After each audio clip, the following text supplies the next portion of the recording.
Nokia 106 charging port করলাম, replace করলাম। তাড়াতাড়িটা বেশি দিলে কী হবে, মাদারবোর্ডটা ফুটে যাবে। আপনারা কী করবেন, এখানে 350 হিট রাখবেন, হাওয়া দুই রাখলে হবে। তারপরে আস্তে করে একটু পেস্ট দিয়ে নিলাম, পোর্টটা হালকা করে একটু চেপে ধরলে ভালো করে লেগে যাবে। তো এইভাবে আপনারা 106 নোকিয়ার চার্জিং পোর্ট রিপ্লেস করতে পারবেন। অতিরিক্ত হিট থেকে বিরত থাকুন, মাদারবোর্ড ভালো থাকবে। অন্যথায় চার্জিং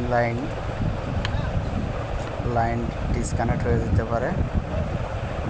তা হালকা একটু বডির সাথে ঝালাই করে নিলাম। এখানে একটা পোর্ট মিসিং, তো এতে সমস্যা হবে না। হ্যাঁ,